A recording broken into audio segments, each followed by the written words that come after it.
आशा की किरण। જીવનની અંદર ધર્મનો સ્વીકાર કરશો. જેના જન્મ ધર્મ નથી એના જન્મ કાંઈ નથી. હું તમને એમ કહું, કદાચ તમારું પૂર્વનું પ્રારબ્ધ હશે ને તમને ધન સંપત્તિ મળી, તમે મોટા 2-5 એકરના બંગલામાં રહો છો, 10-15 કરોડનો તમે બંગલો બનાવ્યો છે, તમારે ત્યાં મર્સિડીઝ ઓડી કારો પડે છે, પાર્કિંગમાં મોટી ફેક્ટરીઓ ચાલે છે, પરંતુ તમને પીધા વિના ચાલતું નથી. એમાં ખબર પડી પાણી પીવું જ પડે છે. એમાં ખબર પડી દ્રાક્ષનું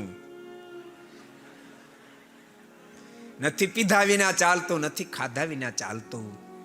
તમે ગરીબનું લોહી પી રહ્યા છો, કોઈને આંખનો આંસુ નથી લૂછતા, તો ભૂલતા નહીં કાલ સવારે આ ઢીમ ઢળી જશે, પછી પારાવાર પશ્ચાતાપ થશે.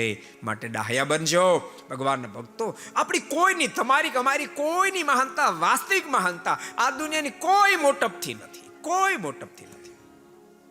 તમે કદાચ અમીર બન્યા અને મારે સાધુ સંતો, કોઈ વિદ્વાન બન્યા, કોઈ વક્તા બન્યા, કોઈ ગાયક બન્યા, કોઈ સંગીતકાર બન્યા, કોઈ મહંત બન્યા, કોઈ કોઠારી બન્યા, એક એના વતે પોતાની મહાનતા માને, તમે તમારી અમીરાઈથી મહાનતા માનો, અને અમે સાધુ કીધી વાતથી મહાનતા માને, તો બે દિશા હીન બન્યા છે, બે દિશા ભૂલી ચૂક્યા છે. બેમાંથી એકેયને સાચી દિશા નથી મળી.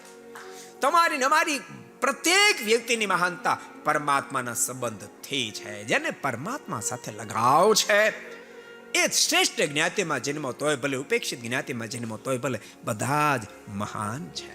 तो आपको पसंद आया हो तो लाइक करें और शेयर करना मत भूलिए. सब्सक्राइब करें सरदार कथा चैनल को और बेल आइकॉन पर क्लिक करना मत भूलिए लेटेस्ट वीडियो सबसे पहले पाने के लिए.